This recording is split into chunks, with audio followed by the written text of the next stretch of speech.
Welcome to this special episode of Item Hoarders, and it's our 1-year anniversary! What's up, everyone? Welcome to the special 1-year anniversary episode of Item Hoarders.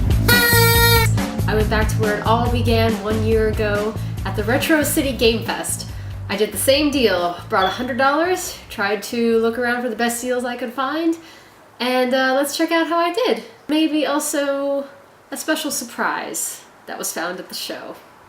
So the first thing I found was one of the Mortal Kombat X bobbleheads. The only one this one booth had was Scorpion, even though it's not Sub-Zero. I know most of you are Scorpion fans. Anyways, it's fine. It's fine. They had them listed for 15. I asked for 10. They were really cool, so I picked them up for 10 bucks, which is a pretty average price. If you check on eBay, you'll find it for around that price. So $10 is a really good deal for this. There is a Sub-Zero bobblehead that they also make, so I'll have to find that next. And I love that they actually designed their heads to face a certain way so they would look at each other if you have both of them. I thought that was a really neat detail. So they can just stare each other down from across the way in eternal agony. Or maybe love. First buy, 10 bucks. I like to bundle. Bundle is the key. So I picked up these 3 things, which is really neat. So this is a Little Sister vinyl from BioShock. This is actually a Loot Crate item. She's super cute in the pink dress, not the blue, but that's okay. I prefer the blue one. I just think it's aesthetically, it looks a little bit better. She's got her little giant needle there for extracting atom cells. Actually, really good detail. I like the little dull look in her eyes. The booth was asking 6 for this, so that was 1. Same booth had these, also a Loot Crate item, and Silent Hill merch is so hard to come by. Anytime I find it, I have to jump at the opportunity. Even if it was something as simple as coasters! This is a symbol that any Silent Hill fan would be familiar with. It's like a common recurring symbol that's throughout the series. Save symbol. It's a symbol for the cult. A lot of people get tattoos of this. I thought it was interesting that it's a set of coasters, but there's only 3 instead of 4. So that was kind of unique, but whatever. So they were asking $10 for the Silent Hill coasters. So the last thing they had at this booth that I was interested in was this PlayStation Underground demo disc. I was interested in it because of kind of the history behind it. PlayStation Underground was a magazine that you could subscribe to a while back, and it would give you access to an exclusive members-only website. They would send you special members-only merch, and every magazine came with demo disc set for different games. This one was actually from the second magazine. I think that's why there's the number 2 down here. And this was a whole square themed disc. So if we open it up, so this had a demo for Final Fantasy VII, Bushido Blade, Final Fantasy Tactics, and Saga Frontier. And then there was a CD-ROM with other stuff on it. It's trying to like hype you up for all the games. It says an epic adventure told and played across 3 CD-ROMs, only on PlayStation. Hype, hype, hype, hype, hype. So I thought it was a very cool thing that PlayStation did, and the fact that they only wanted $4 for this, I thought was pretty cool. So I asked to get all 3 for 15, and they were cool with that, so 15 bucks, not bad. So I did buy some games. I really like hunting down cool Super Nintendo games because there are so many titles that I find at these events that I have never heard of. At the next booth, I found these 3 games, and this one is the Super Aquatic Games starring the Aquabats. The art looked really fun, and it wasn't too expensive. They were only asking 15 for it. The colors are still very bright. The cart itself looks like it's in good condition. I never heard of it, and it looked interesting. So the same booth also had this game called Plock, and I like the kind of like, it's got this cool like claymation style artwork on it. Stickers in perfect condition. The cart is in flawless shape. Never heard of it. Looked cool. $15 price tag on it, so that was that. And the last game I saw at this booth was Izzy's Quest for the Olympic Rings. So I don't know what's going on there, but again, it looked fun, and then there's a sticker on the back that says Next Gen Games, Izzy's Quest for the Olympic. But other than that, everything else is in pretty good shape, and then they only wanted $5 for this. So I asked to bundle, they pretty much gave me Izzy for free, so I got all 3 games for 30. Adding to my SNES collection, not bad. So far we're at 10, 15, and 30. It adds up quick. It adds up really quick. So I don't collect a lot of Game Boy games, but I do like the ones that have these like battery packs attached to them, just because I guess they're unique looking. So this one booth had the Star Wars Episode 1 Racer, Ready to Rumble Boxing, and Pokemon Pinball.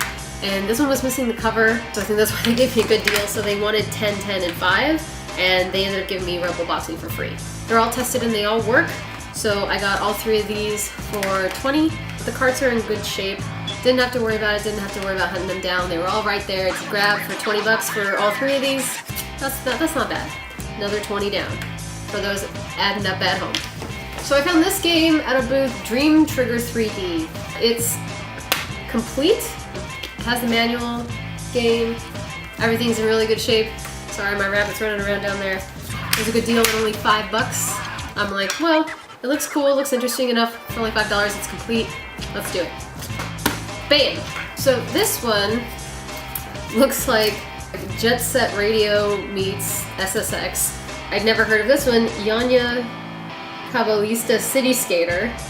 It just, I mean, look at this art. This art looks really cool, bright and vibrant. Even the art on the back looks really amazing. So it was super bright, it caught my eye. This vendor also had a lot of like really great games. Super rare RPGs, a lot of horror games for the PS2, which go for crazy amounts of money. And as much as I want those, I'm not gonna spend $200 on Yuan. It's not gonna happen. But $7 for this, not a bad price. This was the last game that I picked up of the day. Brutal Paws of Fury. They were asking 10. I asked if I could give it for 5. They said that was cool, so $5. It is a little beat up on the top here. You can see the sticker is a little bit rubbed. But other than that, the colors are very vibrant. The cart's in really good shape. Everything was tested and said that it worked.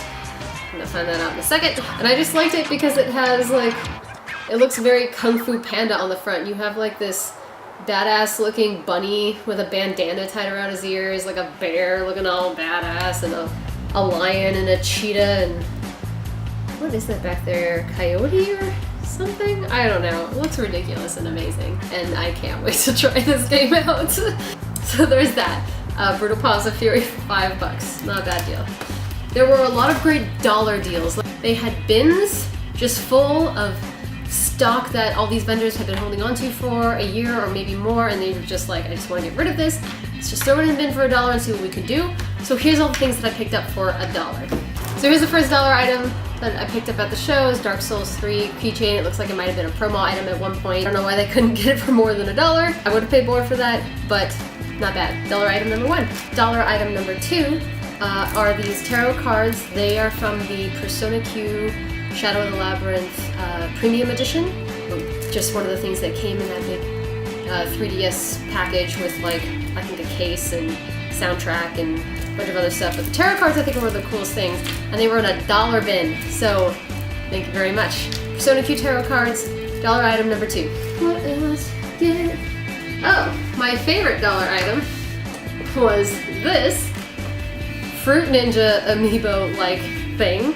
There's this like sensei figure, and it works with the iPad, so apparently if you just put the figure on top of the screen, the game will read it, and then you can play as sensei, and it unlocks like other blades and dojos and stuff like that. And this was $1. Granted, it's Fruit Ninja, that is how many lifetimes ago, but still, very cool item I think. Very complete. I want to check out if it still works. So, dollar item number 3. I think that was it actually for my dollar items. One other cool thing that I got that I liked was this. I love Mario Kart so much, and it's the blue shell. It just says "fuck you" on a banner underneath it. So I had to pick this up, and I think this was about $8. There were actually a lot of cool pin dealers there that were making their own stuff. This one booth had tons of sprites from Super Mario World and Super Mario RPG, and sprite versions from like Contra, Turtles in Time, and all kinds of stuff. And they had all of the Mario Kart characters from Super Mario Kart, the original first. And I had to get, of course, you knew the answer already, my Donkey Kong Mario Kart. He's so cute. Look at him in his little white tunic like he's gotta go wrestle after the kart race. Oh my god! He's so adorable! So I think he was actually pretty expensive. I think it was also about $8. So where are we at on pricing? So for those of you keeping track at home, with the pins being 8 and 8, it is over 100, but these were gifts, so I am not going to count them. Take those off the counter, which leaves us with a complete $95 even spent. But I said there was a special surprise. There was something that I found at the show. It was just one of those things where they are truly rare and special. These things don't pop up for purchase ever. Very lucky to come across it even once in your lifetime, and when I had the chance to buy it, I could not let that go. So it does put me over my $100 limit, but a very worthy purchase from one of my favorite vendors, Game Swappers. Shout out to Game Swappers. Hey guys! I came over to say hi, and they said, hey, I want to show you something.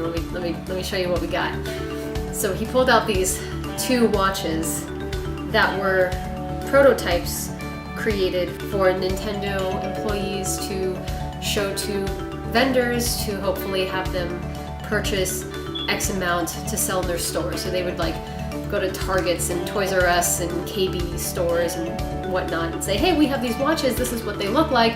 Do you think you guys would be interested in selling them in your store? And if so, how many can we put you down for? So for whatever reason, the number that Nintendo got back at the end of it all wasn't high enough for them to produce them. So all that exists of these watches are the prototypes that were never mass produced, and this is one of them. They had 2 available. There was also a Zelda watch that I never got to see, unfortunately, because it had sold before they got to the show, which makes perfect sense. But I thought this was the more interesting one of the 2 that they had available because it had more characters on the face. It has Toad, Princess Peach, Mario, and Luigi. It's very hard to tell what the other characters are on, but it looks like it's all of the enemies around the rim of the watch. The color is like very vibrant on it, and it's actually a lot heavier than it looks. So we got this blue band, this pink face, the gold dial, it's just plain on the back, but it's very heavy. It doesn't work, but I thought it was like a beautiful watch and just a very cool piece of history to have these Nintendo watches that were never mass produced and never widely available to the public. This is the only way you can have them, is to track down a prototype. And it even came with the box sleeve, and unfortunately they have, this part is blacked out and this sticker is mostly ripped off. It's very hard to tell what it says.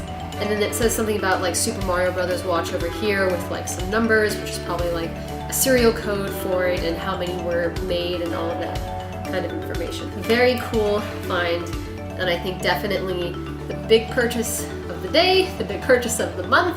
I think the price was extremely fair for what this is, and this is now, I think, taking pride of place in my collection. It's a very, very cool item. Thank you so much to Game Swappers for hooking it up and just being able to track this cool stuff down. So this is what $100 will buy you at the Retro City Gamefest, plus a little extra. And that's it. Thanks for watching this episode of Item Hoarders. I hope you enjoyed it. I hope you check out a retro event in your area if you have one available to you. They're super fun. All of the vendors are great, and you never know, you might make some new friends. Everybody there is just as cool and passionate and enthusiastic about this hobby as we are, and they're great to talk to, and there are so much cool stuff to discover and find. You might learn something new. You might find something that you've never heard of that you might be really into. Like, you might become a new fan of Plock. Who knows? I'm gonna find out soon. Maybe I'll make a video on that. Yeah, that's it. Thanks for watching, everybody, and happy hunting!